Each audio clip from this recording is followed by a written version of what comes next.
Students, आज हम परिवहन पर बात करेंगे। परिवहन किसी भी अर्थव्यवस्था का एक प्रमुख आधार होता है, क्योंकि यह सभी गतिविधियों को विकसित करने का एक मौलिक तत्व होता है। जैसे कृषि को, अगर आपको कृषि के लिए वो खाद बीज की आवश्यकता है तो वो परिवहन के द्वारा ही आई जाएगी।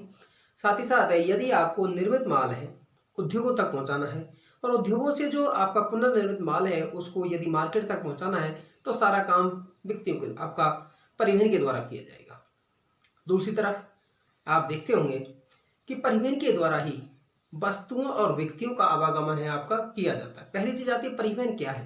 देखिए, परिवहन किससे तात्पर्य है, वस्तुओं और व्यक्तियों का एक स्थान से दूसरे स्थान को आवागमन ही क्या कहलाता है, परिवहन कहलाता है। वस्तुओं और व्यक्तियों का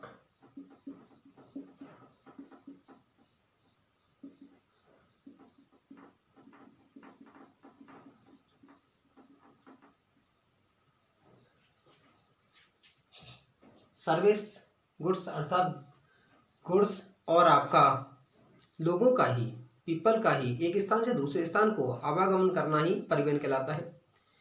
दूसरी चीज है परिवहन। अब देखिए, हम घरों में बहुत सारी चीजें यूज करते हैं। आप कोई भी चीज लीजिए, चाहे आप टूथपेस्ट लीजिए, चाहे आपका ब्रश लीजिए, सब्जी लीजिए, फल लीजिए, आपका अनाज लीजिए, सारे ही सामान है वो किस पर निर्भर होता है, परिवहन पर होता है। कारण क्या है परिवहन होने का कारण, क्योंकि कोई भी चाहे देश हो, क्षेत्र हो, सभी वस्तुओं में पूर्ण रूप से आत्मनिर्भर नहीं है। हम बहुत सारी वस्तुओं को खुद उत्पादित कर लेते हैं, लेकिन बहुत सारी वस्तु ऐसी हैं जिन्हें हमें आवश्यकता होती है और वो हम इस परिवहन के माध्यम से ही एक स्थान से दूसरे स्थान को ले जा सकते हैं। परिवहन ना सिर्फ व्यक्ति और वस्तुओं को ही लाने ले जाने का कार्य करती है, ये लोगों के विचारों को, संदेशों को, क्योंकि पहले संचार के रूप में हमारा परिवहन ही एक प्रमुख साधन के रूप में था। जैसे शुरुआत में परिवहन हम पशुओं के माध्यम से करते थे, तो संचार भी पशुओं के माध्यम से ही किया जाता था। तो परिवहन है, मैंने कहा, वस्तु और सेवा ले जाने का कार्य नहीं करती, हमारा एक संचार का कार्य भी करती है, हमारे विचारों को फैलाने का कार्य करती है, संदेशों को एक स्थान से दूसरे स्थान को फैलाने का कार्य करती है। वो सभी किसी भी क्रांति को यदि कहीं दूर तक फैलाने का कार्य करती है, वो संचार करता है। और संचार किसके द्वारा संभव होता है, वो परिवहन के द्वारा ही संभव हो पाता है।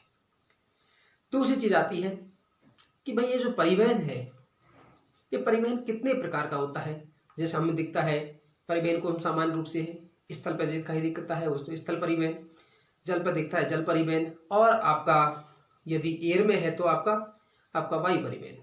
तो परिवहन के प्रकार उसको बात करते हैं।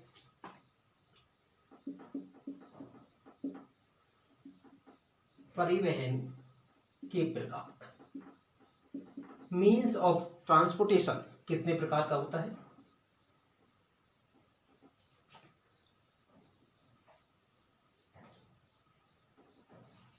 पहला है आपका स्थल परिवहन।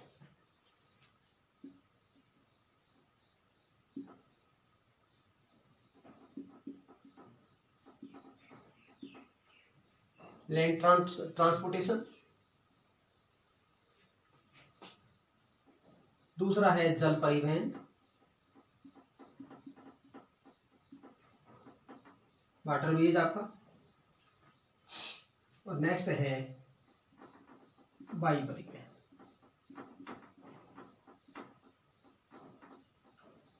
अब आप जानते होंगे, जैसे हमने बात की लैंड परिवहन, आपका स्थल परिवहन। स्थल पर भी आपका कई तरह के परिवहन के साधन होते हैं, कई मार्ग होते हैं। जैसे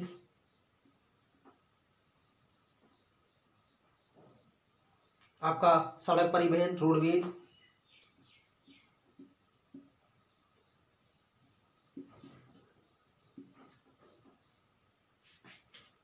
रेलवेज, और तीसरा है पाइपलाइन।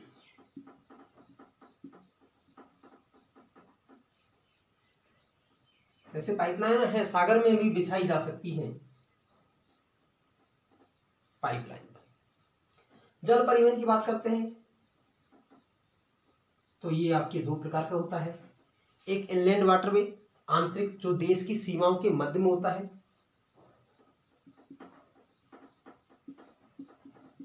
आंतरिक परिवहन, इनलैंड वाटरवेज। और दूसरा होता है सामुद्रिक,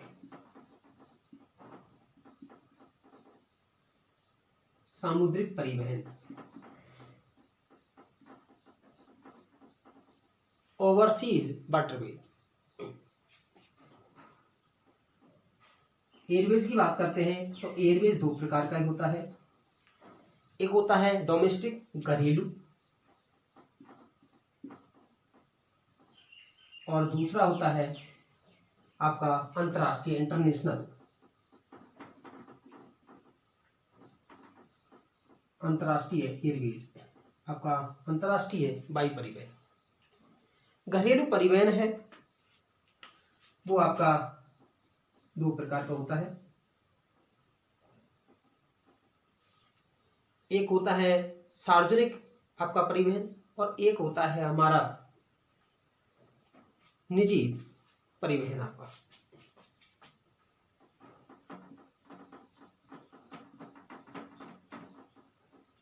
सार्वजनिक वायु परिवहन, और एक होता है निजी वायु परिवहन।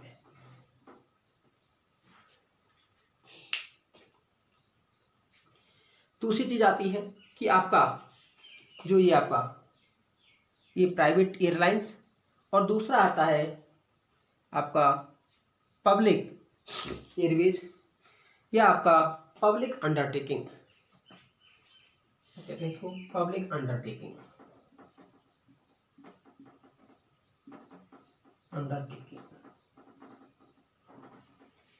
ये है हमारे परिवहन के प्रकार। उसके बाद आता है कि भाई जो हमारा परिवहन है वो परिवहन को प्रभावित करने वाले कारक।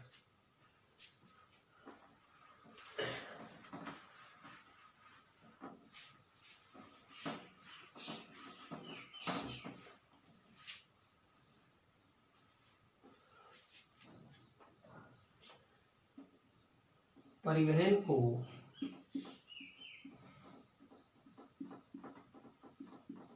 प्रभावित करने वाले कारक, factor affecting of the transportation. कौन कौन से कारक हैं वो हमारे परिवहन को प्रभावित करते हैं। देखिए पूरे देश में है परिवहन है पूर्ण रूप से विकसित नहीं होता है। कहीं पर जल परिवहन का विकास अधिक होगा, कहीं पर आपका वायु परिवहन का विकास अधिक होगा, कहीं पर आपका सड़क परिवहन का विकास अधिक होगा, कहीं पाइपलाइन का है। तो उसकी डिमांड अलग अलग होती है, क्षेत्र की बनावट अलग अलग होती है, उसके आधार पर है परिवहन है वो आपका प्रभावित करता है। पहला है भौतिक कारक, फिजिकल फैक्टर।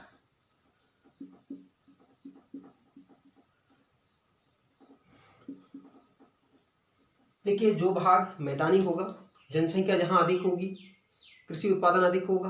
दूसरी चीज है जहां उद्योग अधिक होंगे, अर्थात जहां स्थलाकृति हमारी कैसी होगी, कम ऊंचा भूभाग होगा, समतल भूभाग होगा, परिवहन का विकास वहां अधिक होगा। जैसे उत्तर का मैदान, यहां पर सड़क परिवहन का विकास भी अधिक हुआ है और आपका रेल परिवहन का विकास भी अधिक हुआ है। दूसरा आपका सांस्कृतिक कारक।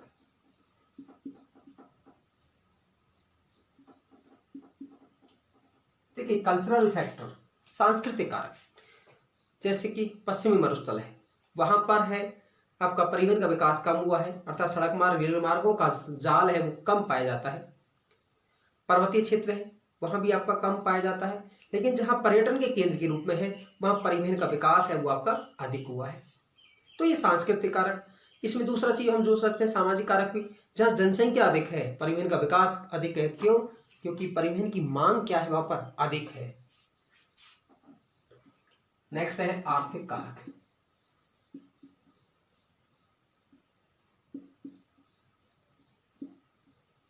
देखिए देश की आर्थिक राजधानी मुंबई, वहां पर सबसे पहले औद्योगिक क्रियाएं अधिक हुई, परिवहन का विकास भी वहां अधिक है। वहां आपका सारे परिवहन, चाहे जल परिवहन की बात करें, चाहे हम रेल परिवहन की बात करते हैं, सड़क परिवहन की बात करते हैं, वायु परिवहन की बात करते हैं, सारे परिवहन के साधनों का विकास अधिक हुआ है। दूसरी तरफ आर्थिक कारक में ही हम बात करते हैं कि भाई जो आर्थिक कारक हैं, जहाँ खनिज के केंद्र हैं, उद्योग के केंद्र हैं, जैसे कि झरिया है, रानीगंज है, उद्योग के केंद्र हैं, चाहे भिलाई है, जमशेदपुर है, आपका सहारनपुर है, परिवहन का विकास है वहाँ पर अधिक हुआ है। नेक्स्ट चीज आती है सुरक्षात्मक कारक।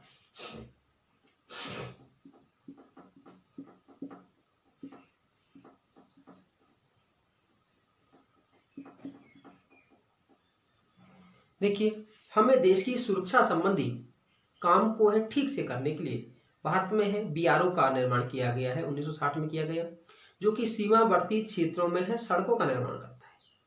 तो वहां पर सैन्य सुरक्षा के लिए, सैन्य सहायता को पहुंचाने के लिए परिवहनों का विकास किया जाता है। जैसे 1962 के भारत चीन के युद्ध के पश्चात जो सीमावर्ती क्षेत्रों में है, हमने परिवहन का जाल है वो अधिक विकसित किया। कारण क्या था? सुरक्षात्मक कारक। वर्तमान आप देख रहे होंगे भारत चीन के साथ में जो विवाद है, वहां भी आपका दरबेग से जो दौलत बेग ओल्डी मार्ग है वो बनाया जा रहा है, वो इसी की वजह से है। दौलत बेग हवाई पट्टी का निर्माण किया जाना वो इसी का पार्ट है। किसका? आपका सुरक्षात्मक कारक हो गया। नेक्स्ट है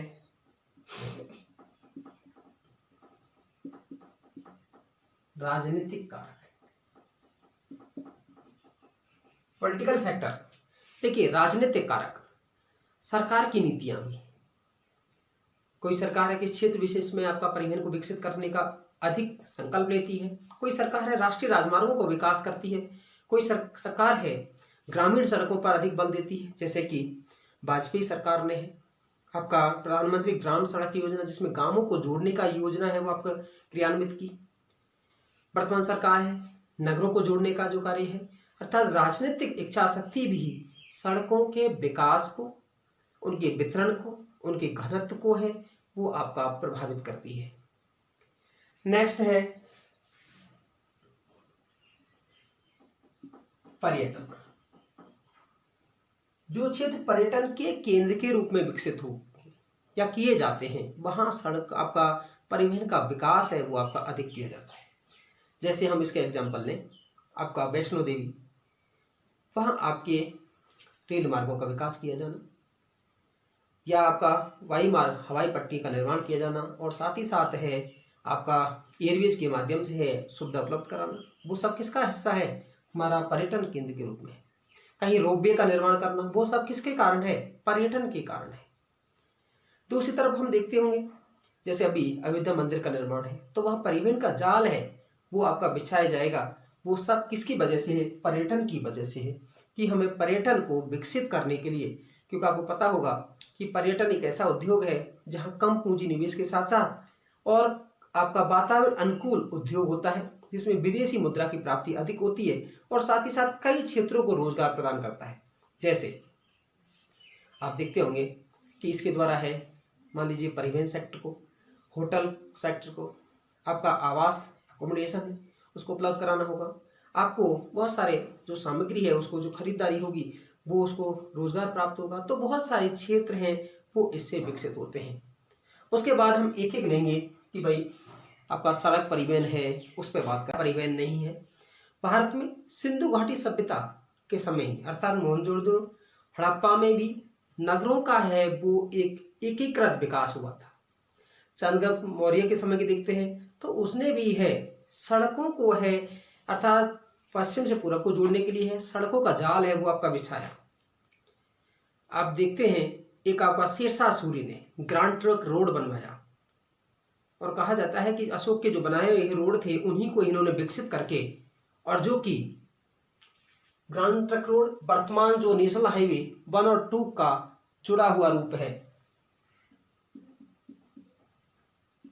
ग्रांड ट्रंक रोड जिसे हम जीटी रोड कहते हैं, जो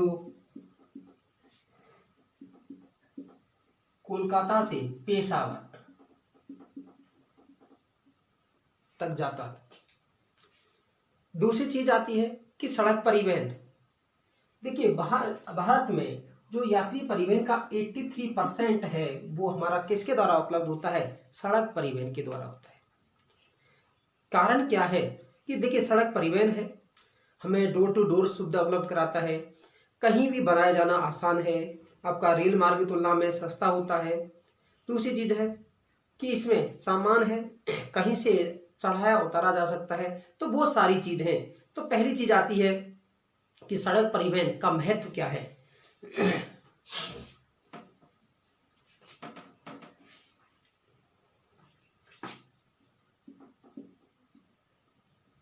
सड़क परिवहन का महत्व, पहला है कहीं भी बनाया जा सकता है।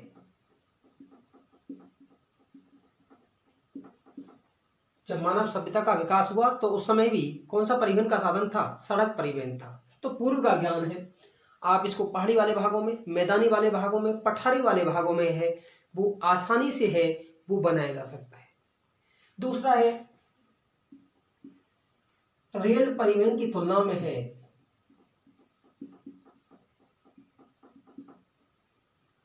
इसको बनाना आसान, बेस आपका सस्ता होता है।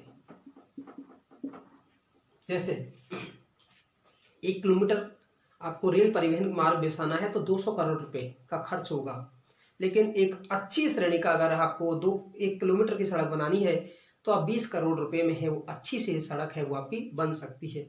तो उसकी तुलना में है आपका कैसा होता है? सस्ता होता है। फिर आप देखते होंगे देश में, मान लीजिए यहाँ मुंबई है, मुंबई के पास यदि बाहर से कोई सामान मंगाया, उसको यहाँ ट्रेन, आपका रेलवे स्टेशन है तो यहाँ तक सामान लाने ले जाने का कार्य है, या आपका यहाँ से सामान आया आपका रेल मार्ग के द्वारा है, मान लीजिए आपका पठानकोट पहुंचा या आपका श्रीनगर पहुंचा, वहां से गंतव्य स्थान तक पहुंचाने का कार्य है वो किसके द्वारा किया जाता है? सड़क परिवहन। अर्थात सड़क परिवहन सभी मार्गों या सभी परिवहन के साधनों को जोड़ने का कार्य करता है।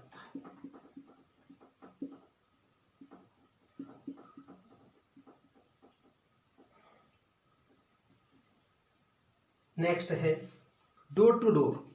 आप देखिए, अगर रेलवे से सामान बुक किया है तो ऐसा नहीं आपके घर तक पहुंचाएगा, आपने एयरवेज को किया है तो वो आप घर तक नहीं पहुंचा सकता है।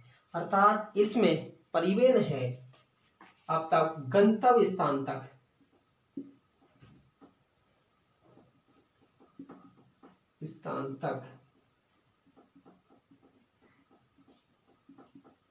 पहुंचाया जाता है।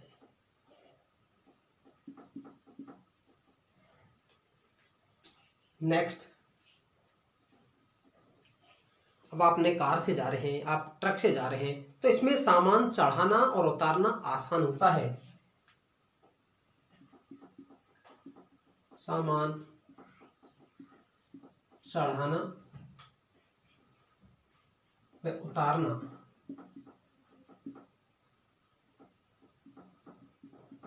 आसान।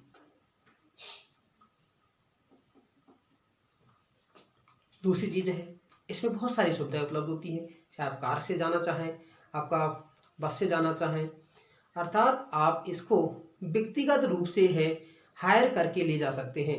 लेकिन ट्रेन को है आपका उन सारी चीज़ों को है आपका व्यक्तिगत रूप से है वो हायर नहीं किया जा सकता। दूसरी चीज है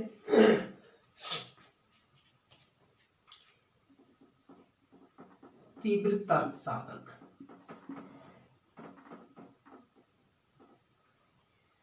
आप इसमें इसके माध्यम से है तुरंत और जल्दी है अपने स्थान तक है वो आपका पहुंचाया जा सकता है। नेक्स्ट है कम दूरी के लिए उपयोगी।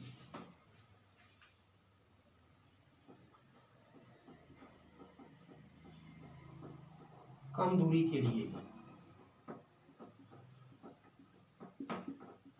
आप देखिए, यदि मैं एग्जांपल दूं आपका, जैसे दिल्ली, नई दिल्ली और पुरानी दिल्ली के बीच में यदि आप एक्सप्रेस ट्रेन का टिकट करके जाते हैं तो उन दोनों के बीच की दूरी मान लीजिए 6 किलोमीटर है, तो आपका ट्रेन का जो अगर आप एसी टिकट करते हैं तो 300 रुपये का टिकट।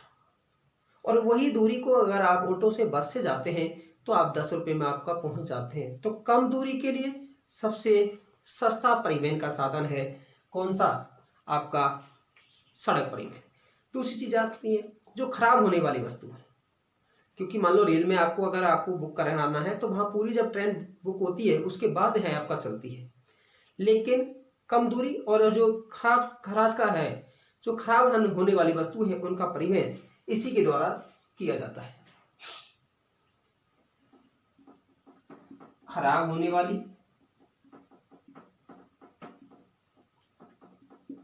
व शीघ्र पहुंचाने वाली वस्तुओं का परिवहन है वो आपका इसी के द्वारा है वो किया जाता है। फिर नेक्स्ट आता है युद्ध, प्राकृतिक आपदा। उसके समय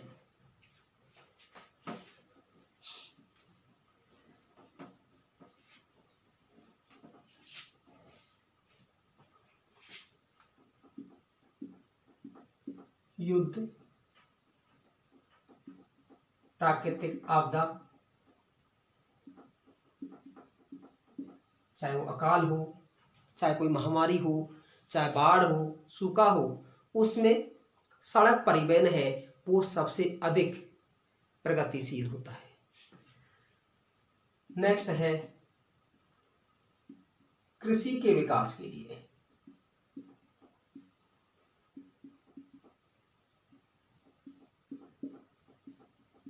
आपको कोई पंप सेट लगाना है तो खेतों तक पहुंचाना है तो किसके द्वारा जाएगा? सड़क परिवहन के द्वारा। वहां से यदि आपका कृषि उत्पाद है, उत्पादित हुआ है, तो उसको गंतव्य स्थान तक अर्थात मंडी तक पहुंचाने का कार्य, घर तक पहुंचाने का कार्य है वो सब किसके द्वारा किया जाता है? वो इसी के द्वारा है वो आपका किया जाता है। लघु कुटीर उद्योगों का विकास भी हमारा इसी सड़क परिवहन के द्वारा किया जाता है। दूसरी चीज और आती है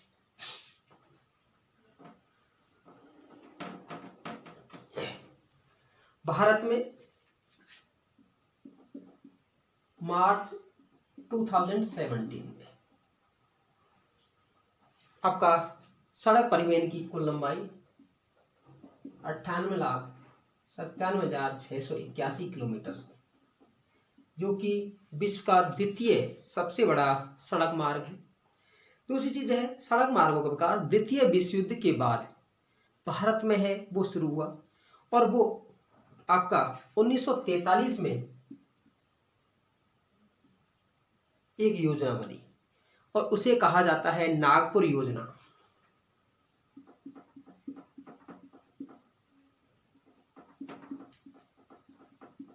जो सड़कों के विकास के लिए बनाई गई थी, लेकिन रजवाड़े और ब्रिटिश सरकार के मध्य के आपसी तालमेल के अभाव के कारण है इसको योजना को है क्रियान्वित है वो आपकी नहीं की गई।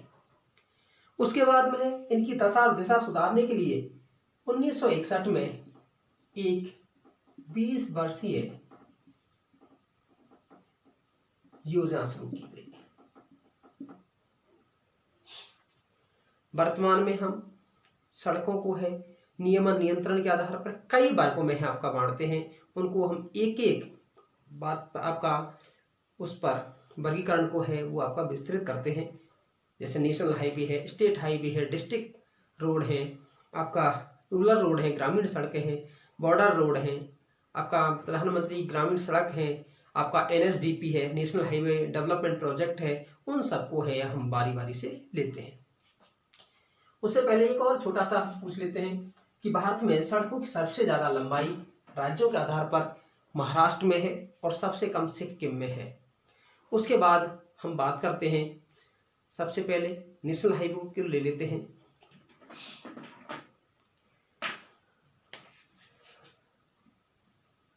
नेशनल हाईवे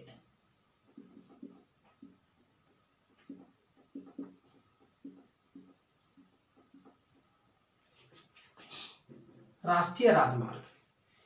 देखिए वर्तमान में देश में राष्ट्रीय राजमार्ग है 235 है, 235 है। दूसरी चीज आती है राष्ट्रीय राजमार्ग के विकास के लिए देश में है आपका एक संगठन है वो बताएगा, राष्ट्रीय राजमार्ग प्राधिकरण बनाया गया 1988 में, और जो क्रियान्वित है वो कब हुआ, वो हुआ 1995 1995 में है वो क्रियान्वित हुआ, जो भूतल परिवहन मंत्रालय के अंतर्गत कार्य करता है। NHAI national highway authority of India स्थापना कब हुई, 1995 में, जो कि भूतल परिवहन मंत्रालय अर्थात भारत सरकार के जो सड़क परिवहन मंत्रालय है उसके अंतर्गत कार्य करता है। दूसरी चीज आती है कि ये सड़कों की गुणवत्ता को देखता है कि सड़कें जिस गुणवत्ता की बननी चाहिए क्या वो बनी है नहीं है। लेकिन इन सड़कों का निर्माण का कार्य है CPW central public work department, CPDW भी करता है, जो कि भारत सरकार के अंतर्गत कार्य करता है। इन सड़कों की कुल लंबाई है 2% है। भारत में जो कुल सड़क लंबाई है हमने बताया था अभी आपका 58,97,000 बताया था आपका, इनका 2% ही हमारी कैसी है, आपकी नेशनल हाईवे है, और उन पर ही देश के 40% ट्रांसपोर्टेशन होता है। आप समझ सकते हैं कि यहाँ पर इन पर कितना अधिक दबाव है। दूसरी चीज आती है, कई बार पूछ लिया जाता है नेशनल हाईवे का महत्व बताइए। तो पहली चीज है देश की कुल सड़कों की लंबाई का 2% है, लेकिन कुल परिवहन का है 40%। ये कहीं पर 4 लेन, कहीं पर 2 लेन, कहीं पर 1 लेन, कहीं पर 6 लेन के हाईवे हैं, जिन पर एक साथ चौड़ाई अधिक होती है, तो एक साथ बहुत सारे व्हीकल हैं जा सकते हैं।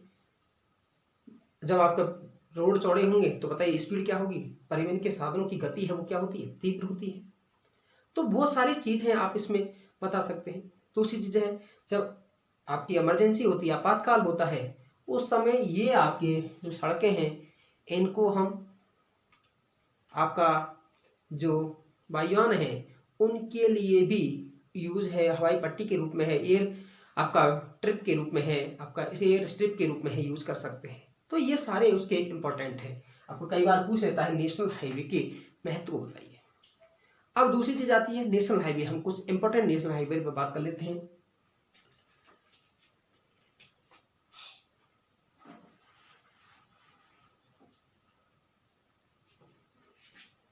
जैसे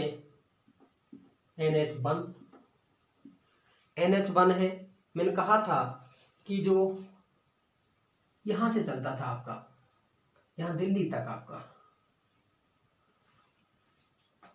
जो आपका पेशावर अर्थात अमृतसर होते हुए पेशावर तक जाता था, वो कौन सा था, ग्रैंड ट्रंक रोड। इसमें 2 नेशनल हाईवे हैं शामिल किए गए, कोलकाता से दिल्ली तक पहला है, इसको कहा जाता है नेशनल हाईवे 2, और यहां से अमृतसर तक इसको कहा जाता है नेशनल हाईवे 1, इसको नेशनल हाईवे 2। उसके बाद है नेशनल हाईवे 3। जो नेशनल हाईवे 3 है वो आगरा से ग्वालियर के मध्य है, आगरा से ग्वालियर होता हुआ और आपका मुंबई तक जाता है, यहां से आपका नेशनल हाईवे 3। उसके बाद हम बात करते हैं नेशनल हाईवे 4, जो थाने से है वो चेन्नई के मध्य है, थाने से चेन्नई या मुंबई है, और यहां आपका थाने है, और यहां से चेन्नई के मध्य कौन सा है, 4 है। फिर है नेशनल हाईवे 5 है, वो आपका कहां से कहां है, इस चेन्नई से कोलकाता के मध्य,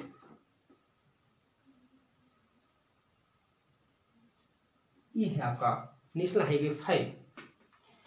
उसके बाद चलते हैं नेशनल हाईवे 6, कोलकाता से धुले के मध्य, ये आपका कोलकाता और यहां इसके पास धुले, ये है नेशनल हाईवे 6 कोलकाता से धुले के मध्य। और पहले हम बताते थे कि भारत का सबसे लंबा राष्ट्रीय जो राजमार्ग था वो आपका 7 था, जो कि बनारस से लेकर के इधर आपका कन्याकुमारी तक था, ये था नेशनल हाईवे 7, 2369 किलोमीटर की लंबाई में। उसके बाद हम बात करते हैं नेशनल हाईवे 8, देखिए नेशनल हाईवे 8 है वो कहाँ है, वो है हमारा दिल्ली से मुंबई के मध्य, यहां से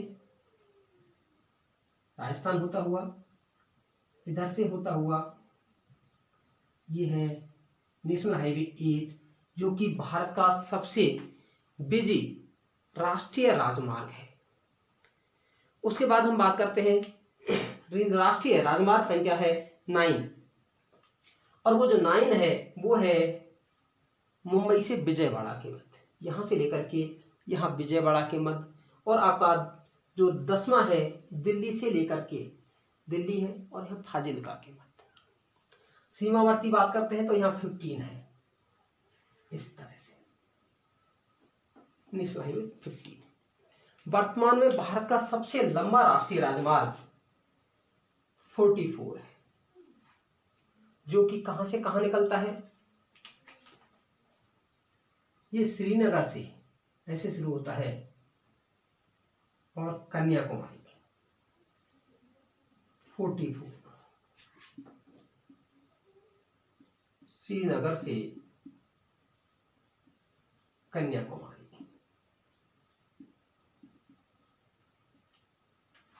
भारत का सबसे लंबा राष्ट्रीय राजमार्ग है। उसके बाद हम बात करते हैं स्टेट हाईवे पर।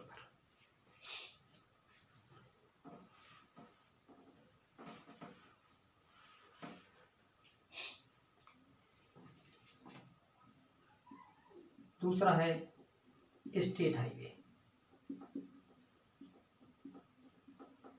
राजमार्ग, देखिए राजमार्ग है देश की कुल सड़क मार्ग की लंबाई का है वो 4% है, और ये राज्यों की राजधानी को है देश की राजधानी से जोड़ने का कार्य करते हैं। इनका निर्माण का कार्य है स्टेट पीडब्ल्यूडी करता है,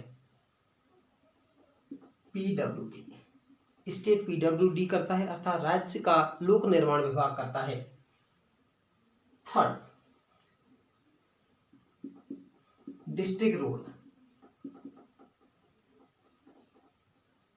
डिस्ट्रिक्ट रोड जिला सड़कें, जिला सड़कें हैं वो इनका निर्माण का कार्य है। पहली चीज है जिला सड़कों की लंबाई है वो कुल सड़क मार्ग की 14% है, जो कि राज्यों की राजधानी को है जिला मुख्यालय से जोड़ने का कार्य करती है, और इनका जो निर्माण है वो जिला परिषद करती है, जिला परिषद करती है। उसके बाद हम बात करते हैं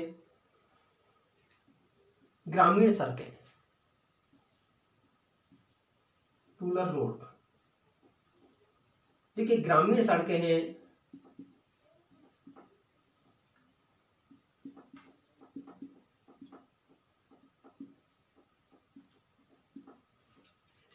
ये देश की कुल लंबाई का 80% है, और ये दोनों तरह की होती है, पक्की भी कच्ची भी, मेटल्ड और अनमेटल्ड सड़कें होती हैं। नेक्स्ट चलते हैं हम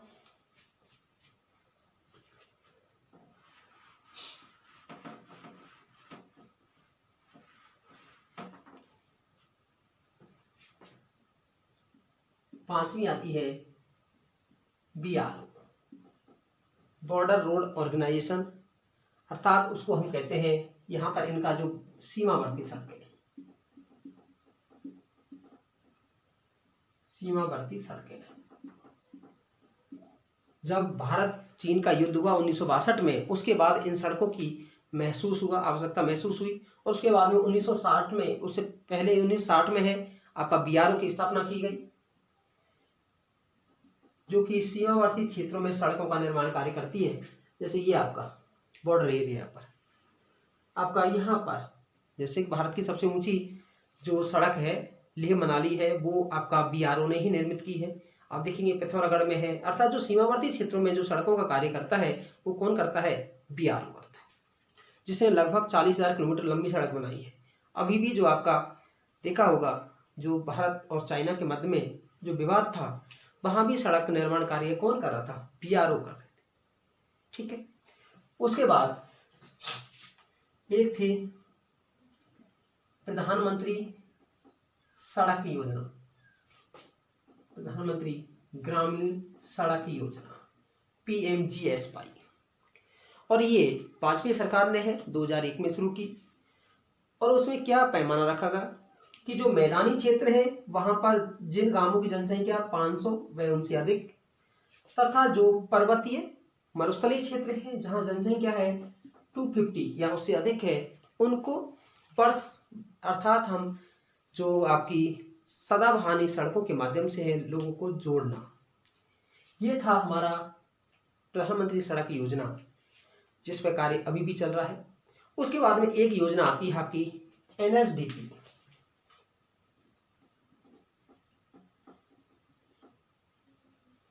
नेशनल हाईवे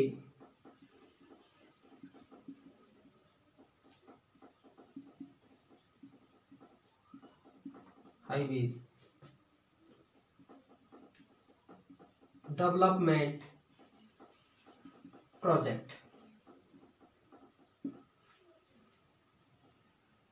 राष्ट्रीय राजमार्ग प्राधिकरण विकास प्राधिकरण।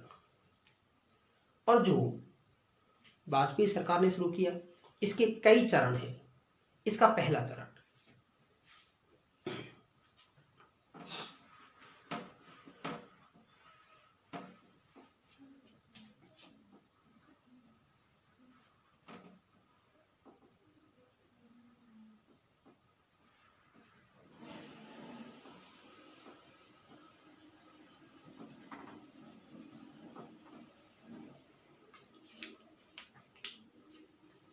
फर्स्ट है NHDP फर्स्ट। और फर्स्ट में क्या कहा इन्होंने, क्या विकास किया गया? स्वर्णिम चतुर्भुज महाराजमार्ग आपका, अर्थात golden quadrilateral super highway, golden quadrilateral super highway.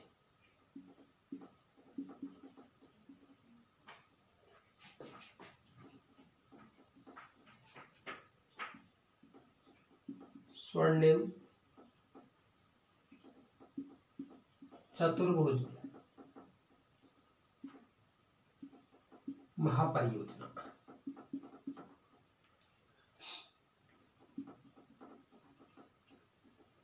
और इसमें क्या कहा गया कि जो देश के 4 बड़े महानगर हैं, कौन कौन से? दिल्ली, मुंबई, चेन्नई, कोलकाता, इनको 4 से 6 या 4 to 6 लाइन के आपके नेशनल हाईवे, अच्छे हाईवे के माध्यम से जोड़ना। और इसकी लंबाई है कितनी रखी गई? 5846 किलोमीटर, 5846 किलोमीटर रखी गई, जिसमें हमारे 4 महानगरों को जोड़ने की बात।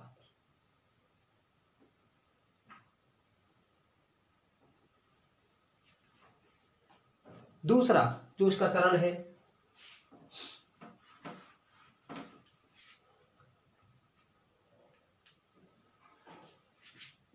दूसरा है NHDP 2। और इसमें हमारे नॉर्थ साउथ कॉरिडोर और ईस्ट वेस्ट कॉरिडोर की बात हुई, अर्थात नॉर्थ साउथ कॉरिडोर और आपका ईस्ट वेस्ट कॉरिडोर।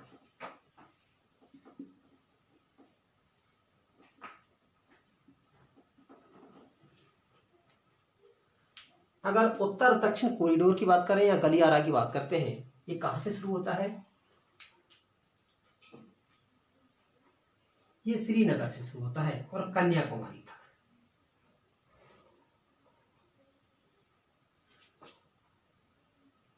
श्रीनगर से कन्याकुमारी।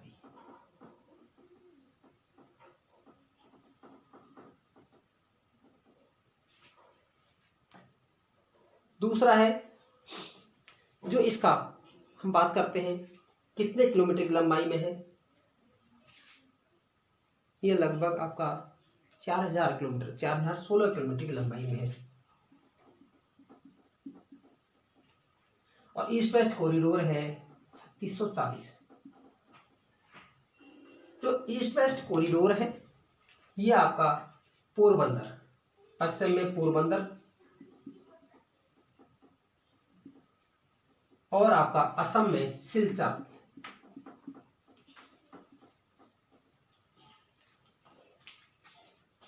ये यहां से पोरबंदर से ऐसे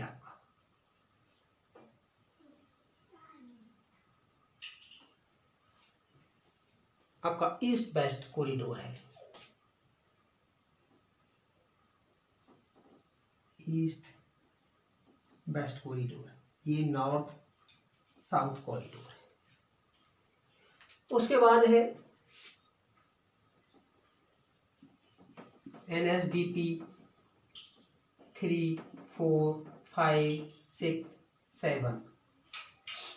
इसमें जो राष्ट्रीय राजमार्ग हैं, स्टेट हाईवे, उनके मध्य फुटपाथ बनाना, उसके साथ साथ है कई फ्लाईओवर बनाना, अंडर ब्रिज बनाना, ओवर ब्रिज बनाना, उसके बाद है आपका अंडरपास बनाना। वो सारे कार्य है वो हमारे इसी के अंतर्गत किए गए।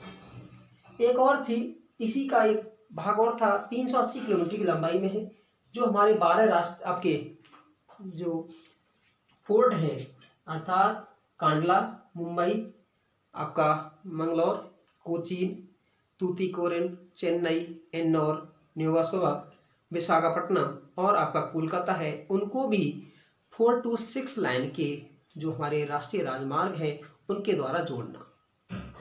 उसके बाद थोड़ी सी बात और रहती है,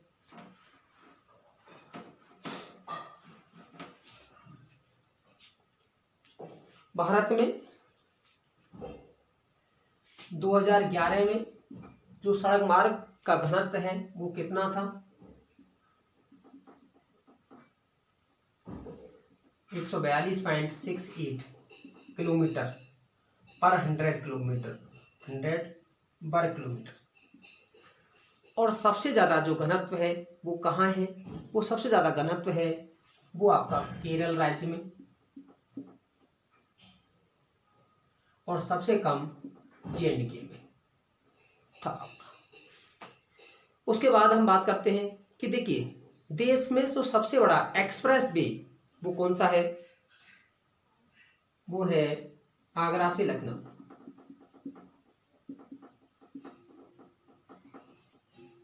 जो कि 302 किलोमीटर लंबा है। इसके किनारे आपकी हवाई पट्टी भी बनाई गई है, यहाँ बड़े जेट विमानों को भी आसानी से उतारा जा सकता है। दूसरा है, देश का सबसे लंबा नदी सेतु कौन सा है? तो वो है आपका भूपेन हजारिका, आपकी जो ब्रह्मपुत्र नदी पर है, ब्रह्मपुत्र नदी की जो सहायक है लोहित नदी, उस पर है सबसे लंबा नदी सेतु पुल भूपेन हजारिका। कितना लंबा है? 9.15 किलोमीटर है।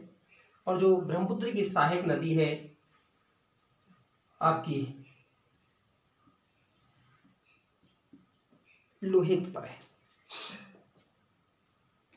उसके बाद है देश का जो सबसे लंबी सड़क सुरंग है वो कहाँ है? वो जम्मू कश्मीर में है, चेनानी नासरी जो आपकी सुरंग है। सड़क सुरंग कौन सी है? चेनानी नासरी। आपका जो नेशनल हाईवे है 44, उस 44 पर है, और वो आपकी कितनी है? 9.2 किलोमीटर लंबी है। उसके बाद हम बात करते हैं तो देश का सबसे लंबा रेल शहर सड़क पुल, अर्थात जहां रेल का भी और सड़क के लिए पुल है, वो कौन सा है? आपने कुछ समय पहले पढ़ा होगा, बोगीपुल।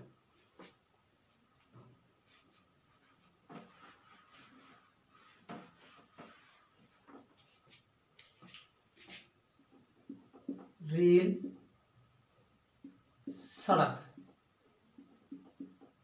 शहर पुल।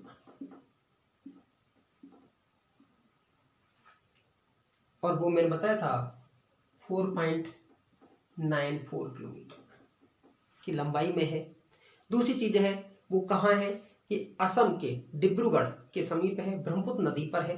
बोगीबील अर्थात बोगीबील रेल आपका पुल है जो असम के डिब्रूगढ़ को है आपका अरुणाचल प्रदेश का पासीघाट से जोड़ता है। असम के डिब्रूगढ़ से पासीघाट कहाँ है? अरुणाचल प्रदेश। और किस नदी पर है?